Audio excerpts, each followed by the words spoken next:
نصلي ونسلم على الرسول الكريم. أما بعد، فقد قال الله سبحانه وتعالى في كلامه القديم والفرقان الحميد: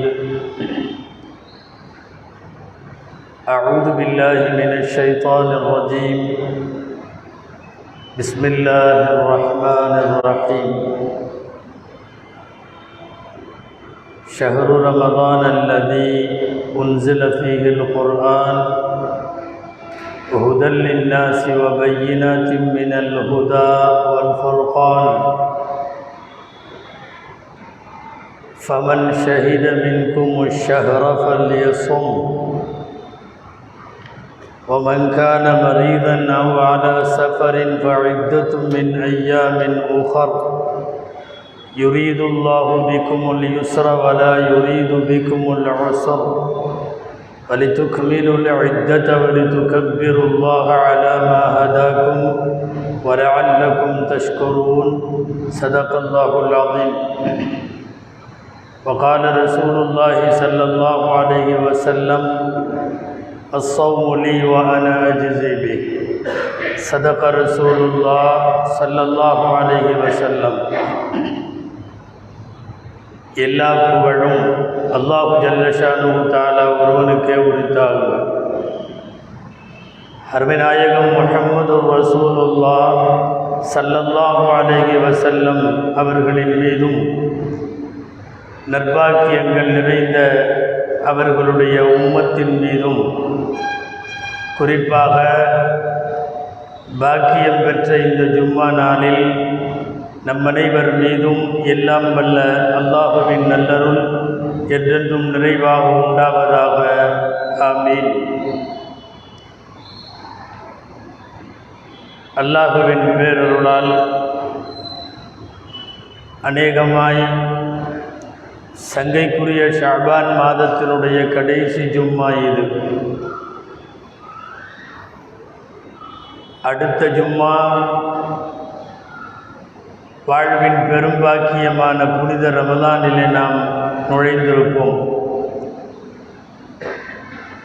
திருக்குர்ஆன் ரமலான் மாதத்தை பற்றி புகழாரம் சூட்டியிருக்கிறது. உலக முஸ்லிம்களெல்லாம் தங்களின் மிகப்பெரிய பண்டிகையை, அதற்குரிய கண்ணியத்தை தருவதற்கு எப்போதும் முயற்சிப்பார்கள். அந்த அடிப்படையில் ரமலான் துவங்குவதற்கு முன்னால் நமக்கு சில சிந்தனைகளும் சில தயாரிப்புகளும் சில திட்டமிடல்களும் நமக்கு தேவை என்பதை நாம் இந்த ஜும்மாவிலே சிந்தித்து பார்க்கிறோம். அல்லாஹுவால் அருளப்பெற்று இஸ்லாமிய வழக்கில் இருக்கிற 12 மாதங்களிலும் ஆகச் சிறந்த மாதம் ரமலானுடைய மாதம். ஏனைய 11 மாதங்களை காட்டிலும் எல்லா விதத்திலேயும் தனிச்சிறப்பை பெற்றிருக்கிற மாதம் ரமலானுடைய மாதம். திருக்குர்ஆனில் 6000 சில்லறை வசனங்களில் 12 மாதங்களில் திருக்குர்ஆனை தவிர வேறு எந்த மாதத்தின் பெயரும் குர்ஆனிலே இல்லை. முஹர்ரம், சஃபர், ரபியுல் அவ்வல், ரபியுல் ஆஹிர், ஜமாதுல் அவ்வல், ஜமாதுல் ஆஹிர், ரஜப், ஷஅபான், ஷவ்வால், துல்காய்தா, துல்ஹஜ் 11 மாதங்களும் குர்ஆனிலே இல்லை. ஆனால் குர்ஆனுடைய ஆரம்ப சூறாவிலேயே, பக்ராவிலேயே ஷஹ்ரு ரமலான் அல்லதி என்று அல்லாஹ் தொடங்கி ரமலான் மாதத்தை அறிமுகப்படுத்தி அதன் சிறப்புகளை பேசுகிறான். ரமலானுக்கு எத்தனையோ சிறப்பு இருக்கலாம். ஆனாலும் அல்லாஹ் சொல்லுவது ஒரு தனி சிறப்பை. அவன் அந்த சிறப்பைத்தான் பெரியதாய் சொல்லுகிறான். நாம் வேண்டுமானால் ரமலானை பசியின் மாதம், ஏழைகளின் மாதம், தர்மத்தின் மாதம், பக்குவப்படுத்தும் மாதம், தக்வாவின் மாதம், பொறுமையின் மாதம் என்றெல்லாம் நிறைய சொல்லலாம். அல்லாஹ் இந்த மாதத்திற்கு சொல்லுகிற ஒரே ஒரு தனிச்சிறப்பு, ஷஹ்ரு ரமதான் அல்லதி உன்சில ஃபீஹில் குர்ஆன். குர்ஆன் இறக்கப்பட்டது அந்த மாதத்தினுடைய தனிப்பெரும் சிறப்பு.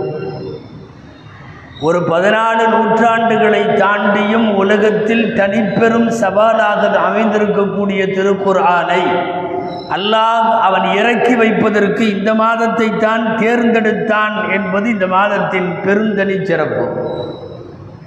ரமலானுக்கு அரபியனுடைய அகராதியிலே நீங்கள் தேடினால் நிறைய பொருள் உண்டு. ரமலான் வெயில் கொடுமை உள்ள நாட்களுக்கு சொல்லலாம், ரமலான் தாகித்திருப்பதற்கு சொல்லலாம்.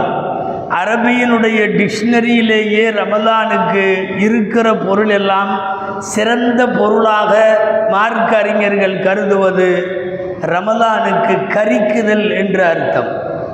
ஒரு பொருளை எரிக்குதல், எரித்து கரிக்குதல், சாம்பலாக்குதல் என்பதுதான் ரமலான் என்று அர்த்தம்.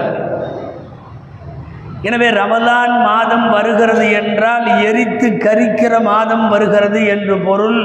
ரமலான் முஹர்ரிகு துனூப், பாவங்களை எல்லாம் கரித்து தள்ளுவதால், குற்றங்களை எல்லாம் எரித்து சாம்பலாக்குவதால், மற்ற எல்லா பொருட்களை விட, மற்ற எல்லா அர்த்தங்களை விட இந்த அர்த்தம் உயர்ந்ததாய் எழுதுவார்கள் உலமா பெருமக்கள். இதுவெல்லாம் ரமலான் என்கிற மாதத்தின் சிறப்புகள். சரி, ரமலானை எதிர்கொள்ளும் சூழ்நிலையில் 4-5 நாட்களில் ரமலானுக்குள் நுழைய இருக்கிற இந்த நேரத்தில் நமக்கு சில சிந்தனைகள் முக்கியம். அல்லாமா இப்னு கஸீர் ரஹிமஹுல்லா மிகப்பெரிய ஹதீஸ்களை வல்லுனர் அறிவிக்கிறார்கள். அவர்கள் மட்டுமல்ல, முன்னோர்களின் துஆ என்ன தெரியுமா? அல்லாஹும்ம சல்லிம்னா ரமலான் வசல்லிம் லனா ரமலான். யா அல்லாஹ், ரமலானை எங்களுக்கு பத்திரமாக கொடு, எங்களை ரமலானுக்கு பத்திரமாக கொடு. நாங்கள் ஒரு நோய் நொடியோ ஏதாவது முடங்கியோ ரமலானை சங்கைப்படுத்தாமல், நோன்பு வைக்க முடியாமல், தொழ முடியாமல் முடங்கி போய் எப்படியும் நாங்கள் ஆரோக்கிய கேடு வந்து கிடந்துவிடக்கூடாது. எனவே எங்களை சலாமத்தாக்கு, அடுத்து ரமலானையும் எங்களுக்கு சலாமத்தாக்கு. ஏதாவது காரணங்களை சொல்லி ரமலானை ரமலானாகவே விடாமல் செய்து விட்டால், கடந்த 1-2 வருஷங்களுக்கு முன்னால் எல்லாம் நடந்தது போல் இப்போதும் ஆங்காங்கே லேசாக துவங்குகிறார்கள். அப்படி இருக்குமா, இப்படி இருக்குமா, இந்த காய்ச்சலா, அந்த காய்ச்சலா. அதுதான் இந்த துவாவுக்கு அர்த்தம். ரமலான் எங்களுக்கு பத்திரமாக வேண்டும், நாங்கள் பத்திரமாக ரமலானுக்கு ஒப்படைக்கவும் வேண்டும். அற்புதமான பொருள் பொதிந்த ஒரு துஆவை முன்னோர்கள் கேட்டு வந்திருக்கிறார்கள். அதையே தான் நாமும் கேட்கிறோம். ரமலானை அல்லாஹ் முழுமையாக நமக்கு தருவானாக, நம்மை ஆரோக்கியத்தோடு அமல் செய்ய அந்த மாதத்திற்கு இறைவன் தருவானாக. பொதுவாக முன்னோர்களின் பிரார்த்தனை, ரமலானுக்கு அவர்கள் தந்த கண்ணியம் என்ன தெரியுமா? நாமெல்லாம் ஒரு 2-3 மாதத்திற்கு முன்னாலே ரமலானை அடைய செய்வாயாக என்று கேட்கிறோம். அவர்கள் 6 மாதத்திற்கு முன்னாலே கேட்பார்கள், அல்லாஹும்ம பல்லிக்னா ரமலான், எங்களுக்கு ரமலானை அடைய செய் என்று 6 மாதம் கேட்பார்களாம். ரமலான் முடிந்ததற்கு பிறகு செய்த அமலை கபூல் செய்வாயாக என்று அடுத்த 6 மாதம் கேட்பார்களாம். வைக்கிற நோன்பும், செய்த தர்மமும், ஓதிய குர்ஆனும் அது விழுக்கிழைத்த நீராய் வீணாகி போய்விடாமல் அதை கபூல் செய்வாயாக என்று அடுத்த 6 மாதம் துஆ செய்வார்கள் என்று வருகிறது. ஆக சங்கைக்குரிய ரமலானை அதனுடைய விளிம்பிலே நின்று வரவேற்கிற சூழ்நிலையில் நமக்கான சிந்தனைகள் முக்கியமானது. ஒரே ஒரு குர்ஆன் சொல்லுகிற நோன்பின் ஆயத்தை மாத்திரம் நாம் இந்த ஜும்மாவிலே பார்ப்போம். நோன்பின் இன்ன பிற சட்டங்களும் அதனுடைய சிறப்புகளும் அடுத்தடுத்த ஜும்மாக்களில் பார்ப்போம். அல்லாஹ் சொல்லுகிறான், ஈமான் கொண்டவர்களே, குத்திப அலைக்குமுஸ் ஸியாம், நோன்பு உங்கள் மீது கடமையாக்கப்பட்டு விட்டது. மார்க்கத்தினுடைய உற்சட்டங்களை சொல்லுகிற போதுதான் யா அய்யுஹல்லதீன ஆமனு என்று கூப்பிடுவான். ஈமான் கொண்டவர்களே, பொதுவான சட்டங்களை பொய் பேசாதீர்கள், புறம் பேசாதீர்கள் என்றெல்லாம் பேசுகிற போது யா அய்யுஹன்னாஸ், மக்களே என்று கூப்பிடுவான். இங்கே மக்களே என்று கூப்பிடவில்லை. யா அய்யுஹல்லதீன ஆமனு, ஈமான் கொண்டவர்களே, உங்கள் மீது நோன்பு விதியாக்கப்பட்டது. குத்திப, எழுதப்பட்டு விட்டது என்கிறான். குர்ஆனிலே நாம் வழிநெடுகிலும் பார்த்தால் ஹதீஸிலே நாம் வழிநெடுகிலும் பார்த்தால் குதிப என்கிற வார்த்தை கடமையை குறிக்கிற வார்த்தை.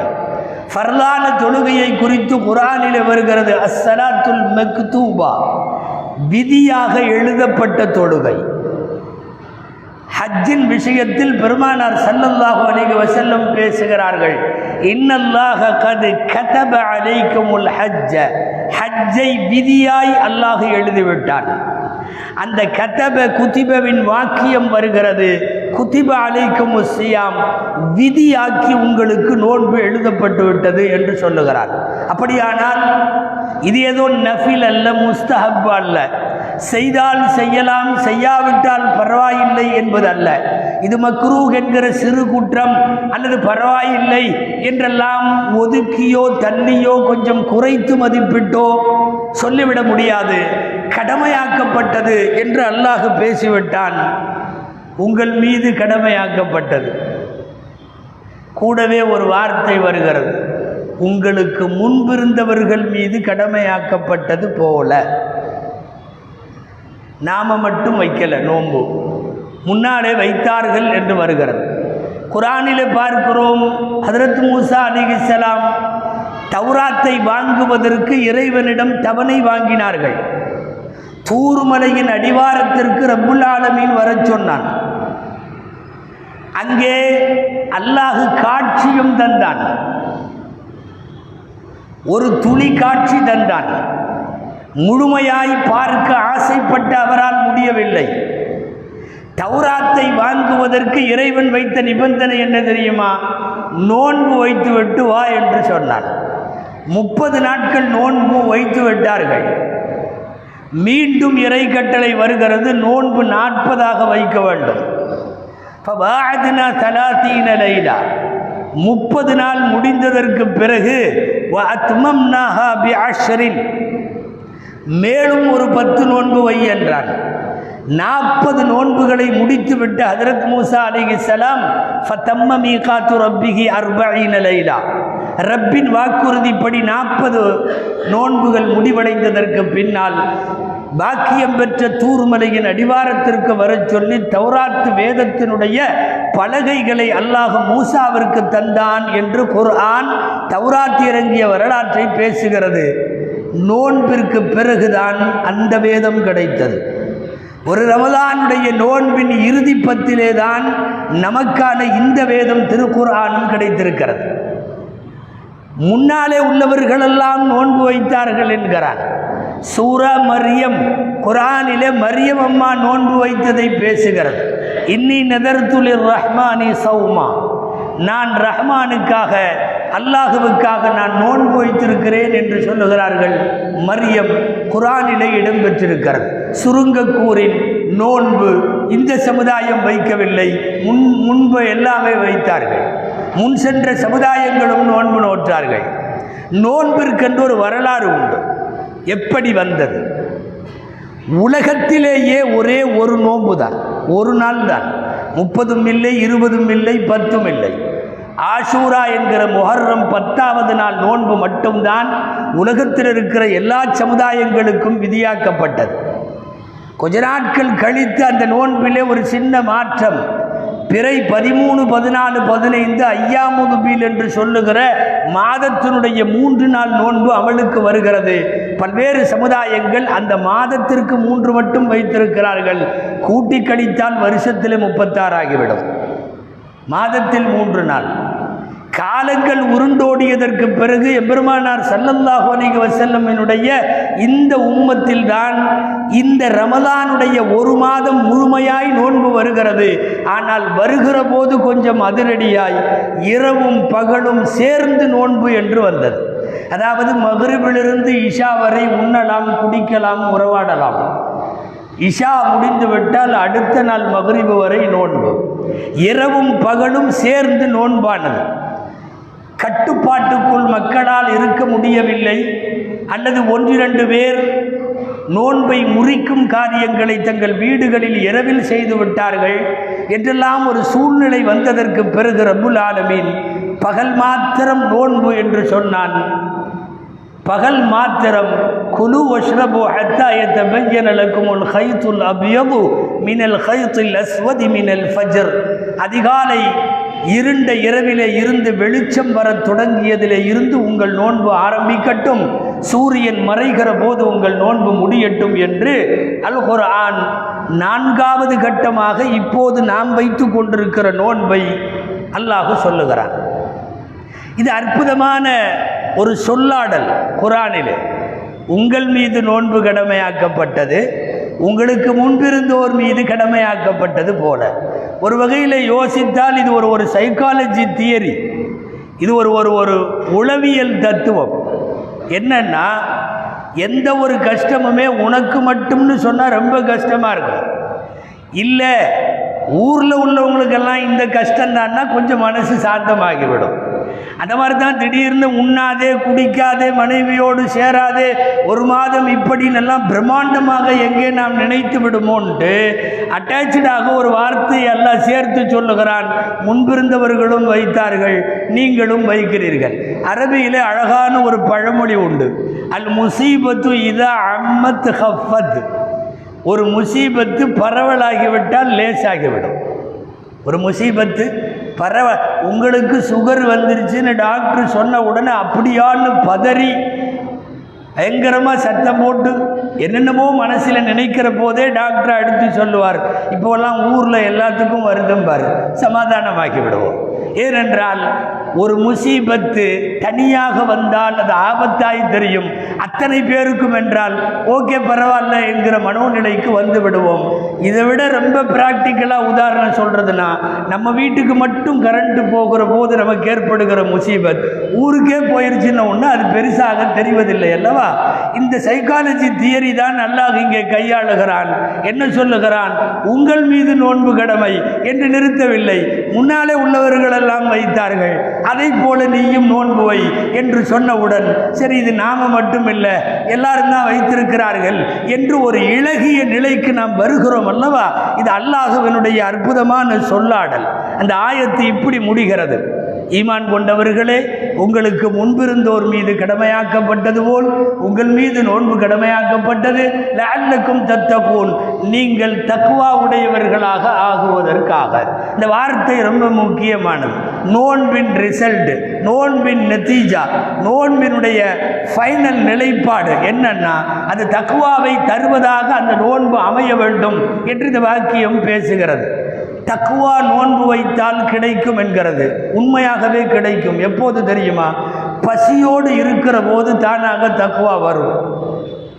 பசியோடு இருக்கிற போது வரும். சாதாரணமாகவே நாம் யாரையாவது திருத்துகிற போது, மக்களை கண்டிக்கிற போது சொல்லுவது உண்டு, 4 நேரம் காய போட்டால் சரியாக வந்துடுவான் என்று சொல்லுகிறோம் அல்லவா? பசி ஒரு ஹதீஸில் வருகிறது. பெருமானார் ஸல்லல்லாஹு அலைஹி வஸல்லம் சொல்லுகிறார்கள், அக்ரபுமா யகூனுல் அப்து மிர் ரப்பிஹி இதா ஜாஅ. ஒரு அடியான் ரப்புக்கு மிகவும் நெருக்கமாக இருக்கக்கூடிய சந்தர்ப்பம் எதுவென்றால் அவன் பசியோடு இருக்கிற போது. வயிறு நிரம்பி விட்டால், உடலுக்கு வேறு ஒரு புது தெம்பு பிறந்து விட்டால், கொஞ்சம் சரக்கு நமக்கு இடையிலே உள்ளுக்குள்ளே உணவாக உட்கொள்ளப்படுமானால் தானாக சோர்வும் மந்த நிலையும் வந்துவிடும். அது பசியின் போது ரப்பை அடைகிற நிலைகளிலேயே அவன் மிக நெருக்கமாக இருக்கக்கூடிய நிலை பசியினுடைய நிலைமை. இதுவெல்லாம் தான் நோன்பை பற்றி குர்ஆன் சொல்லுகிற வட்டுருக்கமான வார்த்தைகள். நோன்பு ஒரு வகையிலே 11 மாதங்கள் ஈமான் ரீதியாக பலவீனம் அடைந்துவிட்ட நம்முடைய ஆன்மீகத்தை ஒரு புதுப்பித்து கொள்ள, ஒரு ரெஃப்ரெஷ் செய்து கொள்ள, ஒரு சார்ஜிங் ஏற்றிக்கொள்ள அற்புதமாக அல்லாஹ் தந்த ஒரு ஏற்பாடு தான் புனித ரமலான் என்பது. ரமலானிலே பொதுவாகவே நார்மலாக இருப்பவர்களுக்கும் கொஞ்சம் கொஞ்சம் தக்வா வந்துவிடும். அவரவர்களின் நிலைக்கும் தகுதிக்கும் ஏற்ப தக்வா வந்துவிடும். பரவலாக நாம் பார்க்கலாம். 11 மாதத்தில் வராத சந்தேகமெல்லாம் ரமலானிலே வரும். சின்ன சின்ன விஷயத்தை கூட பேணுதலாகி கேட்பார்கள். ஆகா, இவ்வளவு தூரமா என்று நாம் ஆச்சரியப்பட வேண்டும். தைலம் தேய்க்கலாமா, ஊசி போடலாமா, ரத்தம் கொடுக்கலாமா, பிளட்டு டெஸ்ட் பண்ணலாமா, கண்ணுக்கு மருந்து ஊற்றலாமா, ஆயிரம் ஆயிரம் கேள்விகள் ஒவ்வொரு நாளும். காரணம் 30 நாளும் ஈமானிய சுவையோடும் அந்த ஈமானிய ஆன்மீகத்தினுடைய சகவாசத்தோடும் கழிகிற பொழுதுகள் தான் ரமலானுடைய பொழுதுகள். அதனால் தான் நோன்பை முடிக்கிற போது லஅல்லக்கும் தத்தகூன் என்று சொல்லுகிறான், நீங்கள் தக்வா உடையவர்களாக ஆகுவதற்காக. அன்பிற்குரியவர்களே, திருக்குர்ஆனின் வழிநெடுகிலும் நீங்கள் வாசித்து பார்த்தால் தெரியும், நோன்பு வைப்பது குறித்து புனித ரமலானோடு இணைத்து அல்லாஹ் பேசுகிறார். ஆனால் ஹதீஸுகளில் தான் ரமலானை இன்னமும் கொஞ்சம் விசாலப்படுத்தி இரவு வணக்கம் ஹதீஸில் வருகிறது, அது குர்ஆனில் வரல. குர்ஆனில் பகலின் நோன்பை பேசுகிறது குர்ஆன், இரவின் வணக்கத்தை பேசுகிறது ஹதீஸ். நாமெல்லாம் குர்ஆனையும் ஹதீஸையும் இரண்டையும் பின்பற்றுபவர்கள். ஏறத்தாழ அல்லாஹ் ஜல்லஷானுஹு சொல்லி தந்தவைகளெல்லாம் அது அனைத்தும் சத்தியம். எம்பெருமானார் ஸல்லல்லாஹு அலைஹி வஸல்லம் பேசிய எல்லாம் வஹி என்கிற இறைவனின் செய்தி. எனவே பகல் நோன்பை குர்ஆன் பேசி, இரவு வணக்கங்களை நபிகளாரின் நபிமொழிகள் பேசி ஆர்வத்தை தூண்டுகிறது. இப்போது விஷயம் என்னவென்றால், ஒரு 4-5 நாட்களில் புனித ரமலானுக்குள்ளே நுழைகிறோம். ரமலானை வரவேற்க வேண்டும். எப்படி வரவேற்பது? வருக வருக என்று வரவேற்பதல்ல, அகலம் சகலா என்று சொல்லுவதல்ல, மர்ஹபா வாங்க வாங்க என்று கூப்பிடுவதல்ல. ரமலானுக்கென்று சில திட்டமிடல்களும் சில தயாரிப்புகளும் சில முஸ்தீபுகளும் சில முன்னேற்பாடுகளும், அதுதான் ரமலானை தயார்படுத்துவது. நான் இந்த மாதத்தின் இபாதத்துகளுக்காக மனதளவிலோ எழுத்தளவிலோ குடும்ப ஆலோசனை அளவிலோ இவைகள் நடைமுறைக்கு வந்தாக வேண்டும்.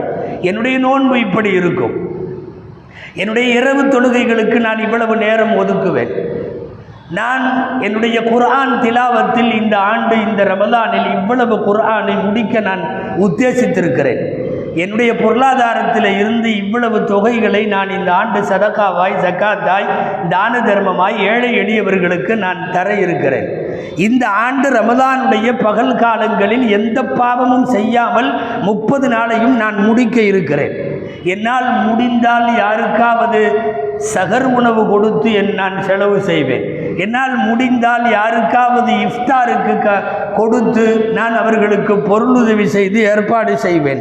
இவைகளெல்லாம் மனதளவிலே திட்டமிடல். அறவே நோன்பு வைக்க முடியாது. ரமலான் முடிந்த பிறகும் அவர் உடல்நிலை நோன்பு திரும்ப வைப்பதற்கான சாத்தியக்கூறு இல்லை என்று மருத்துவர்களால் சான்றளிக்கப்பட்ட நோயாளியாக இருந்தால் அவர் நோன்பிற்கு பதிலாக ஒரு நாளைய உணவுத் தொகையை நஷ்ட ஈடாக தருவது வரைக்கும் இந்த ரமலானில் என்னென்னவெல்லாம் நம்முடைய ஏற்பாடுகளோ அந்த எல்லா ஏற்பாடுகளும் திட்டமிட்டு ஒருவன் மனதளவில் தன்னை தயார்படுத்துவதுதான் உண்மையாக ரமலானை வரவேற்பது என்று அர்த்தம். என்ன செய்கிறோமோ செய்யலையோ, சில பேர் உபரியான வணக்கங்களில் கூடுதல் குறைவாக இருப்பார்கள். கட்டாயம் செய்ய வேண்டியது இந்த மாதத்தில் இந்த 2 அமல். நோன்பு போக இந்த மாதம் முழுக்க நான் ஜமாத்தோடு தொழுவேன் என்று மனதில் ஒரு வைராக்கியம் வையுங்கள், அல்லாஹ் கபூல் செய்வானாக. ஒரு மாதம் முழுக்க நான் ஜமாத்தோடு தொடுவேன். 2வது செய்தி, இந்த மாதம் முழுக்க ஹலாலை தவிர வேறு எதுவும் சாப்பிட மாட்டேன். அதாவது வருமானம் தூய்மையாக இருக்கிற மார்க்கம் அனுமதித்தை தவிர வேறு எதுவும் சாப்பிட மாட்டேன். இந்த 2 உறுதி ரொம்ப பக்காவாக வேண்டும். நோன்பு வைப்பது போக மாதம் முழுக்க நான் ஜமாத்தோடு ஒரு மாதத்தையும் நிறைவேற்றுவேன். மாதம் முழுக்க ஹராமான எந்த உணவும் எந்த அனுபவங்களும் எனக்கு வந்துவிடாது என்பது முடிவாக இருக்க வேண்டும். இது ரமலானுடைய வரவேற்பில் முக்கியமான அம்சம். அடுத்து இன்னொரு 3வது அம்சம் என்னவென்றால், ஒரு ரமலானை அடையக்கூடிய அத்தனை பேருக்குமான தீவிர சிந்தனையில் இது இருக்க வேண்டும். எனக்கு இது அநேகமாய் கடைசி ரமலான் என்கிற சிந்தனையோடு ரமலானை அணுக வேண்டும். இன்னும் 10 வருஷம் நோன்பு வைப்போம் அப்புறம் பார்த்துக்கலான்னா, கடந்த கொரோனாவில் எத்தனை பேர் போய் நமக்கு மட்டும் ரமலான் கிடைத்திருக்கிறது என்பதை யோசிக்க வேண்டும். பல்லாண்டு காலம் இன்னமும் ரமலானை சந்திப்போம் என்று இருந்த 20 வயது 30 வயது 40 வயது 70 வயது 80 வயது வரை எல்லாரும் கண்ணுக்கு முன்னாலே போய் சேர்ந்ததை ஒவ்வொரு நாளும் காலை வாட்ஸ்அப்பை பார்த்துவிட்டு 10 தடவையாவது இன்னாலில்லாவை நாம் சொல்லிக் கொண்டிருந்ததை யோசித்து பார்க்க வேண்டும்.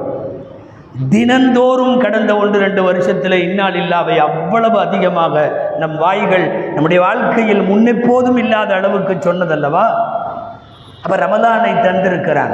தருகிற போது இந்த சிந்தனை வேண்டும், எனக்கு அநேகமாய் இது கடைசி ரமலானாக இருக்கும் என்கிற முடிவோடு தான் அமல்களுக்கான திட்டமிடலை நாம் செய்ய வேண்டும். கடைசியாக ரமலானை பற்றிய முக்கியமான விஷயங்களில் ரமலான் வந்தவுடன் செய்கிற சில பரவலான தவறுகள், ஒரு 2-3 தவறு ரொம்ப முக்கியமானது. 1வது தவறு, வாயும் வயிறு மட்டும் நோன்பு வைக்கிறது. உறுப்புகளெல்லாம் நோன்பு வைக்க வேண்டும். நோன்பு 2 வகைப்படும். சும்மா வெறும் வாயும் வயிறும் நோன்பு வைக்கிறது தக்குவா வராது. நல்லோர்கள் வைத்த நோன்பு, அதாவது சாப்பிட மாட்டேன் குடிக்க மாட்டேன் என்பது மட்டுமல்ல, ஹராமான பார்வை பார்க்க மாட்டேன், ஹராமான காரியத்தை இந்த கையில் செய்ய மாட்டேன், ஹராமான திசையை நோக்கி என் கால்களில் நான் நடக்க மாட்டேன், ஹராமானதை எல்லாம் கேட்க மாட்டேன் என்று உறுப்பெல்லாம் நோன்பு வைக்க வேண்டும். பரவலாக நம்மிட உள்ள தவறு வாயும் வயிறும் மட்டும் நோன்பு வைக்கிறது. இந்த நோன்பு சரியான நோன்பு அல்ல. இது களையப்பட வேண்டிய முக்கியமான முதல் தவறு. 2வது தவறு, ரம்ஜான் வந்த உடனே சில பேர் அது என்னமோ தூங்குறதுக்கும் சோம்பேறித்தனத்துக்கும் 1 மாதம் எழுதி வச்ச மாதிரி படுத்தே கிடக்க வேண்டியது. எப்போ கேட்டாலும் நோன்பு வச்சுருக்கேன், எந்த வேலையை சொன்னாலும் நோன்பு வச்சுருக்கேன். நினைவில் கொள்ளுங்கள், நோன்பிலே தான் போர்க்களத்தினுடைய பதிரு போர் நடந்தது. வாளை எடுத்துகிட்டு போய் மைதானத்தில் சண்டைக்கு நிற்கிறதுங்கிறது, உயிரை கொடுக்கறதுங்கிறது, ஒரு நோம்பில் எவ்வளவு சுறுசுறுப்போடு இருந்திருந்தால் ஜிஹாது மைதானத்திற்கு போயிருப்பார்கள். நம்ம சும்மா தூங்குறதுன்னு முடிவு பண்ணிட்டோம். அக்கம் பக்கத்தில் உள்ளவங்களை நோன்பு வச்சுருக்காரு, விட்டுருங்க. அவர் தூங்கிய மாதத்தை கழிப்பது போல தெரிகிறது. பத்ரு போர் ரமலானில் 17 நடைபெற்றது என்பது மட்டுமல்ல, உலக பிரபலமான ஃபத்ஹ் மக்கா என்று சொல்லக்கூடிய கஸ்வத்தே ஃபத்ஹ் மக்கா ரம்ஜான் 20 நடந்தது. அப்போ வாளோடு உயிர் கொடுக்கிற தயாரிப்போடு சஹாபாக்கள் யுத்தகலத்திற்கு வருகிறார்கள் என்றால் அந்த நோன்பு அவ்வளவு வேகமாக இருந்திருக்கிறது. அது சோம்பேறித்தனத்தின் அடையாளம் அல்ல, தூங்கி தூங்கி எந்திரிப்பதன் அடையாளம் அல்ல. இது பரவலாக காணப்படுகிற 2வது தவறு. 3வது ஒரு தவறு என்னன்னா, ரம்ஜான் வந்த உடனே நைட்டு முழிச்சிருந்து அரட்டை அடிக்கிறது. தராவி தொழுதுட்டு திண்ணையில் உட்காந்தா சகரு வரையும் ஓடும். பல்வேறு ஊர்களிலே இது நடக்கிறது. அவர் கேட்டால் அதை இபாதத்தின்னு வேறு நினச்சிக்கிறார். ரம்ஜான் வந்துருச்சு, நைட்டு போய் யார் வீட்டில் தூங்கிட்டு இருப்பா. நன்றாக தெரிய வேண்டும், ரமலான் என்பது இரவு விழிப்பது என்பது எல்லாருக்கும் அனுமதி இல்லையே. பொதுவாகவே இரவு விழித்தலுக்கு மார்க்கத்தில் ஒரு சட்டம் உண்டு. இரவு தொழுகக்கூடியவர்கள் இரவு விழிக்கலாம், பிரயாணியாக இருப்பவன் இரவு விழிக்கலாம், கல்வி கற்கக்கூடிய மாணவன் கல்வியை கற்பதற்கு இரவு விழிக்கலாம், ஜிஹாது பி சபீலில்லாவில் புனித போராளியாக யுத்த மைதானத்திற்கு சென்றிருப்பவன் இரவு விழிக்கலாம். இந்த 4 பேர்த்தை தவிர மற்றவங்க இரவு விழிப்பது மக்ரூஹ் இருக்கக்கூடாதுன்னு வருது. நாம் ஒன்றுமே இல்லை, தராவீஹ் முடித்தவுடன் திண்ணையில் அமர்வது, எங்காவது ஒரு பொது கடை வீதியில் உட்கார்றது, எல்லா ஊர் பலாவும் கழுகி முடித்து பகல் நோன்பு பூரா நைட்டே க்ளோஸ். அவர் அடுத்து தான் எல்லாம் வைக்க வேண்டும். இது பரவலாக காணப்படுகிற தவறு. ரமலான் என்பதற்கு பெயர் வெட்டியாய் அரட்டை அடிக்க இரவு விழித்தல் என்பதல்ல. நீங்கள் ஒரு குர்ஆனை தூக்கி கொண்டு உட்கார்ந்து இரவு விழிக்கிறீர்கள், செய்யலாம். இபாதத்திற்காக ஜாயிஸு, சஃபர் போகிறதுக்கு ஜாயிஸு, தாலீம் தாழ்லும் என்கிற கல்வி கற்பதற்கு ஜாயிது, ஜிஹாது முஜாஹிதீன்களுக்கு ஜாயிஸு. இதை தவிர வேறு யாருக்கும் இல்லை. வெட்டி அரட்டையில் தமிழகத்தில் பல்வேறு ஊர்களிலும் திண்ணைகளில் அரட்டை அடித்து சமயங்களில் ரம்ஜானுடைய இரவு பூரா சகரு வரையும் கேரம் போர்டில் போகுது. பகலில் நோன்பு. அல்லாஹ் தான் பாதுகாக்க வேண்டும். அன்பிற்குரியவர்களே, ரமலானில் ஏற்படக்கூடிய முக்கியமான தவறுகளில் இது. கடைசியாக இன்னும் ஒரு முக்கியமான தவறு என்னன்னா, இவ்வளவெல்லாம் இரவு விழித்து சகர் செஞ்சு ஃபஜ்ருக்கு வராமல் தூங்கிறது. ஹதீஸில் வருகிறது, மன் சல்லல் இஷா பில் ஜமாஅத்தி ஃபகஅன்னமா காம நிஸ்ஃபல் லைல். யாராவது ஒருவர் இஷா தொழுகையை ஜமாத்தோடு நிறைவேற்றினால் பாதி இரவு அவர் இரவு விழித்து வணங்கியவரை போல. ஒமன் சல்லல் ஃபஜ்ர மஅல் ஜமாஅத்தி, யார் சுபுஹ் தொழுகையை ஃபஜ்ர் தொழுகையை ஜமாத்தோடு நிறைவேற்றுகிறார்களோ ஃபகஅன்னமா காமல் லைல குல்லா, இரவு முழுக்க வணங்கியதற்கு சமம். இரவு முழுக்க வணக்கத்தை அதனுடைய நன்மையை பெற்று தருகிற ஃபஜ்ர சஹர் செஞ்ச உடனே அப்படியே உருண்டுறது பரவலாக நடக்கிற தவறு. நீங்கள் தராவீகிலே ஒரு 10 சப்பு 15 சப்பு எண்ணினால் ஃபஜ்ரில் 5 சப்பு 6 சப்பு. எங்கு போனார்கள்? இரவு முழுக்க அரட்டை அடித்து சஹர் முடித்து தூங்கி போனார்கள். அவ்வளவுதான். யோசிக்க வேண்டும். ரமலானுடைய ஃபஜ்ர் தொழுகைகள் இங்கே பரவலாக நடக்கிற தவறுகள். எனவே இரவு விழித்து அரட்டை அடித்தல், வாயும் வயிறும் மட்டும் நோன்பு வைத்தல், ஃபஜ்ரு தொழுகாமலேயே அதை பெரிய நோன்பாக கருத்தில் கொள்ளுதல், முழுக்க முழுக்க நோன்பாளி என்று சொல்லி சோகமாக வைத்து கொண்டு தூங்கி தூங்கி எந்திரிக்குதல், இது எல்லாம் பரவலாக நடைபெறுகிற தவறுகள். இதோ இப்போது நாம் எதிர்கொள்ள இருக்கின்றோம். புனித ரமதானில் இந்த தவறுகள் இல்லாத வண்ணம் இபாதத்திற்காக திட்டமிட்டு, நான் ஆரம்பத்தில் சொன்னது போல் ரமதான் கரிக்குதல் என்று பொருள். நம் பாவத்தை எல்லாம் கரிக்கும் வண்ணம் நம்முடைய செயல்பாடுகளை அமைத்துக் கொள்வோமாக. அல்லாஹ் அதற்கு தௌஃபீக் செய்வானாக. ஆமீன். வஆகிரு தஅவானா அல்ஹம்துலில்லாஹி ரப்பில் ஆலமீன். அன்பிற்குரியவர்களே, இன்ஷா அல்லாஹ் வரக்கூடிய புதன்கிழமை மாலை பிறை தெரிவதற்கான சந்தேக நாள். ஒருவேளை பிறை தெரியுமானால் அன்றைக்கு இரவிலிருந்து தராபீஹ் ஆரம்பமாகும். இல்லாவிட்டாலும் உறுதியாக வியாழக்கிழமை அன்று முதல் தராபீஹ் நடைபெறும். இரவு 9 மணிக்கு இஷா தொழுகையும் நம்முடைய பள்ளிவாசலில் 9:15க்கு தராபீஹ் தொழுகையும் இன்ஷா அல்லாஹ் நடைபெறும். வழக்கம்போல் வைக்கிற வேண்டுகோள், ரமலானுடைய கஞ்சி வகை செலவினங்களுக்காக வேண்டி உங்களிடமிருந்து நிதி உதவியை எதிர்பார்க்கப்படுகிறது. 1000 பேருக்கும் அதிகமாக நோன்பு திறக்கக்கூடிய இந்த பள்ளிவாசலின் ஏற்பாடுகளில் ஒரு முழு கஞ்சியினுடைய தொகையாக இருந்தால் 35,000 ரூபாய் என்று முடிவு செய்யப்பட்டிருக்கிறது, கடந்த ஆண்டுகளைப் போலவே. அல்லது துண்டு துண்டாய் கஞ்சியில் பங்கெடுத்து கொள்ள விரும்புவோர் 15,000, 20,000 அல்லது 10,000 என்று உங்கள் தொகைகளை நோன்பாளிகள் நோன்பு திறப்பதற்காக வேண்டி நன்மைக்குரிய பாதையில் செலவு செய்யுமாறு அன்போடு கேட்டுக்கொள்ளப்படுகிறது. இங்கே அத்தோடு சேர்த்து கஞ்சியுடன் ஜூஸ், ஸ்நாக்ஸ் வகைகளுக்காக வேண்டி ஒரு 7,500 ரூபாய் தனியாக வசூலிக்கிறார்கள். தயவு செய்து நோன்பாளிகளை நோன்பு திறக்க வைக்கிற அந்த நன்மையில் நீங்களும் பங்கெடுத்து கொள்ள வேண்டும் என்று கேட்டுக்கொள்ளப்படுகிறது. சகர் ஏற்பாடுகள் இல்லாதவர்களின் கவனத்திற்கு ஒரு செய்தி. பள்ளிவாசல் அலுவலகத்தை தொடர்பு கொண்டால் சகர் சாப்பாட்டுக்கான ஏற்பாடுகளை அவர்கள் செய்து தர காத்திருக்கிறார்கள் என்பதையும் உங்கள் கவனத்திற்கு தருகிறோம். இன்ஷா அல்லாஹ் புதன்கிழமை பிறை பார்ப்பதற்குள்ள சந்தேக நாள் என்பதை கவனத்தில் வையுங்கள். அல்லாஹ் நம் நல்லமல்கள் அனைத்தையும் ஏற்பானாக.